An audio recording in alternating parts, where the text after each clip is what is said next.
अस्सलामुअलैकुम नाज़रीन। है ज़िंदगी का मकसद औरों के काम आना, वो ज़िंदगी नहीं जो किसी के काम ना आए। मैं तमाम दर्द दिल रखने वाले अंदरूने मुल्क और बैरूने मुल्क, बिलखसूस मैं इलाका मिठटवाना और तहसील कैदाबाद के मुखिर हजरात और दर्द दिल रखने वालों से दस्तबस्ता अपील करता हूँ कि अल्लाह ताला ने आपको जो दिया है, आपको जो इनायत किया है, उसमें से इतना कर दें कि एक वो बच्ची जो खुद माजूर है, उसका अपना चलना नामुमकिन है और बहुत मुश्किल है, अपने तमाम घर को चला रही है। जी हाँ, इस बारे में स्पेशल मैं मिठटवाना में अपनी रिपोर्टर मारिया जैलदार के साथ आया हूँ, सिर्फ इसलिए कि हो सकता है हमारी इस कावत से इस बच्ची का जो मुस्तकबिल है रोशन हो सके। किस तरीका से आपने उनकी इमदाद करनी है ये आप बेहतर जानते हैं।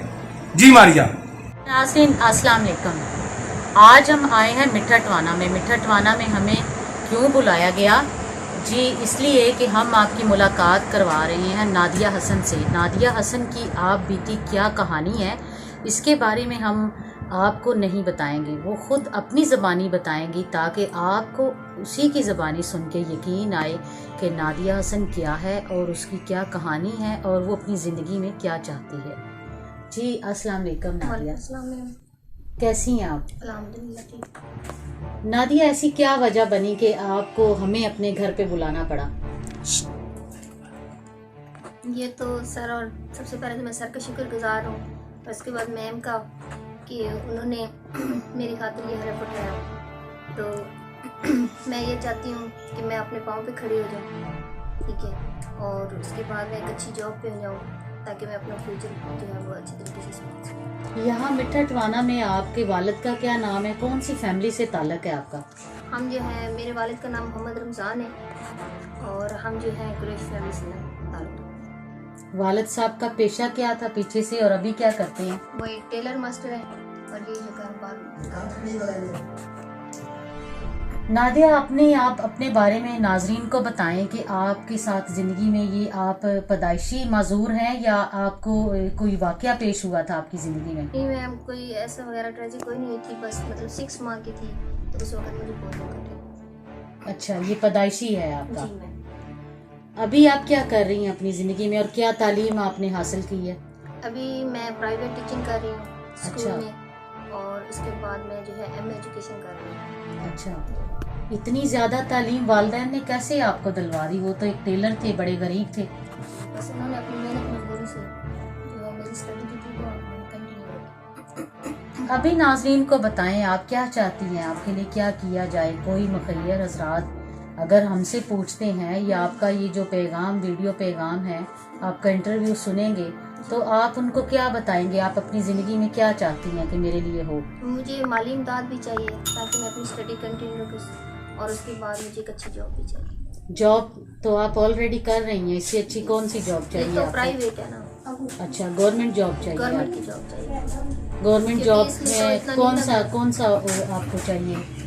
मतलब टीचिंग हो जाए, ये जो मेरे पे डिजेबल पे फिट है। जिंदगी में कोई ऐसी ख्वाहिश जो आपकी पूरी नहीं हुई अभी तक? नहीं, यही बस ख्वाहिश ये है कि अल्लाह ताला ने मुझे मतलब अपने पाँव पे खड़ा किया, और अच्छा। इसके लिए मैं स्ट्रगल कर रही हूँ। नादिया, ये बताएं आप कि जब आपको जॉब मिल जाएगी, आप तो खुद एक आपको सहारा नहीं है, बेसहारा हैं, आप माजूर हैं, तो ऐसा कभी नाज़रीन हुआ है कि कोई माजूर भी अपने घर वालों को सहारा देना चाहता है? मैंने तो अपनी ज़िंदगी में पहली दफ़ा ये देखा है और पहली दफ़ा मैंने ये महसूस किया है कि कोई एक माजूर जो फ़र्द है वो अपने लिए ये फीलिंग्स रखता है अपने घर वालों के लिए।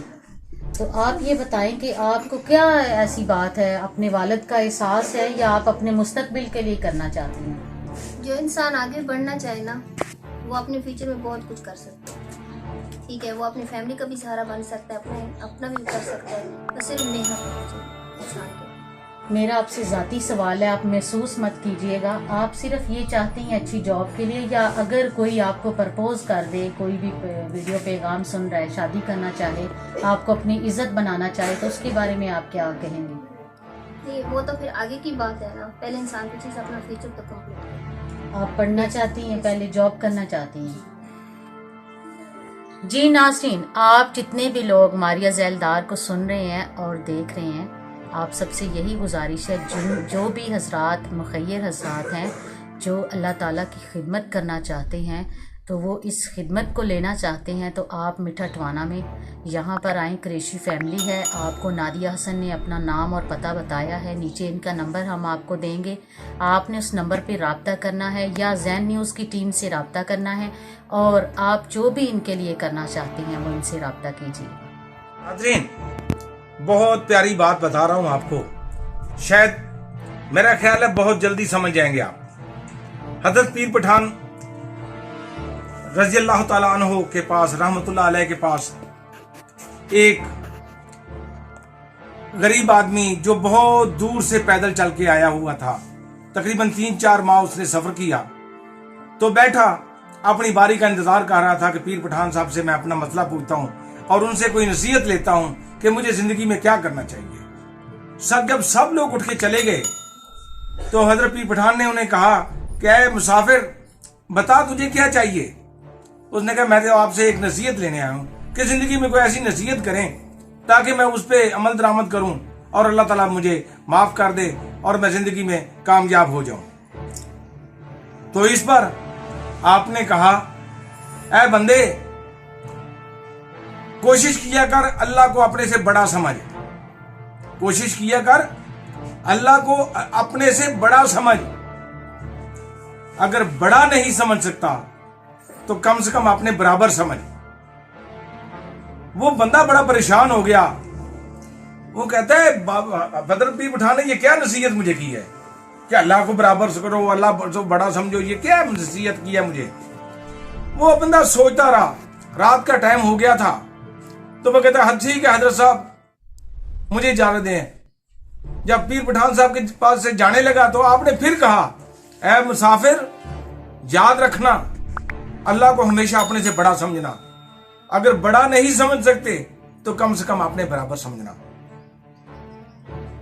तो वो फिर परेशान हो गया कि ये पीर पठान ने मुझे क्या कह दिया, मैं तो नसीहत लेने आया था। आखिरकार वो बंदा जब उठ के जाने लगा तो कहा, ऐ मुसाफिर, कहां जा रहा है? जी मैं वापस अपनी जहां से आया था मुसाफत करके अपने घर जाना चाहता हूं। तो आपने कहा, रात हो गई है, आप इधर हमारे मेहमान खाने में ठहरो, सुबह होगी तो चले जाना। तो उसने बात मानी, मेहमान खाने में चला गया। जैसे मेहमान खाने में गया, रात को सोया, जैसे सुबह उठा तो नमाज पढ़ने के बाद आए, उनके पास खाना लाया गया, सुबह का नाश्ता लगाया गया। नाश्ते में बेहतरीन पराठे, देसी मुर्ग और ना जाने दुनिया के जदीद तरीन खाने मौजूद थे। और दूसरी तरफ एक और नाश्ता दिया गया साथ में, जो 3 दिन की बासी रोटी और 3 दिन की बासी दाल थी।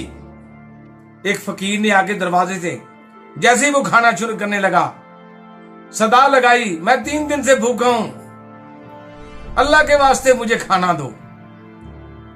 एक दफा सुना, दूसरी दफा सुना, तीसरी दफा जब फकीर ने कहा, अल्लाह के वास्ते मुझे खाना खिलाओ, मैं 3 दिन से भूखा हूं, तो वो मुसाफिर ने क्या किया, वो जो 3 दिन का बासी खाना था, वो दाल थी, को उठा के फकीर को दे दी। फकीर ने खा ली और खुद उसने जो मुर्गे मुसल्लम और पराठे वगैरह थे वो खाए। जब खा के जाने लगा तो पीर पठान साहब से जाते हुए, चलो मुसाफा कर लेता हूं, मिला और इजाजत मांगी तो आपने कहा, यार मेरी बात याद है तुझे, ऐ मुसाफिर, मेरी बात याद है कि मैंने कहा था कि अल्लाह को अपने से बड़ा समझना है, अगर बड़ा नहीं समझ सकते तो अपने बराबर समझना है। उसने कहा, मुझे बात समझ नहीं आई।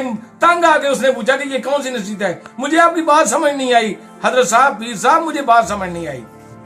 तो हजरत साहब ने कहा, देख, आज सुबह तेरे पास नाश्ता गया था, एक बेहतरीन ताजा तरीन नाश्ता था और दूसरा बासी नाश्ता था। जब एक साइल ने आपके दरवाजे पे आके सदा लगाई और तुझे कहा कि अल्लाह के वास्ते मुझे खाना दो, मैं 3 दिन से भूखा हूं, तो तूने वो जो बासी खाना था वो अल्लाह के वास्ते दे दिया और अच्छा खुद खा लिया। तुमने तो अल्लाह को अपने बराबर ही नहीं समझा। कम से कम जो आधी रोटी ताजी थी वो दे देता तो बराबर हो जाता। तूने तो बासी खाना दिया, तूने तो अल्लाह को अपने से नीचा कर दिया। अल्लाह तेरे घर मांगने के लिए बंदा आया और तूने अल्लाह के नाम के लिए क्या दिया। तो नाज़रीन, ये सब बात बताने का, स्टोरी बताने का मकसद ये था कि ये जो बच्ची है ये कोई भीख नहीं मांग रही आप लोगों से, ये स्ट्रगल करती है, मेहनत करती है। प्राइवेट स्कूल में क्या पे मिलती है आप सब जानते हैं, लेकिन इतने जो मां बाप की कफालत, ज़ईफ मां बाप हैं, उनकी कफालत इनके लिए एक मम्मा बनी हुई है।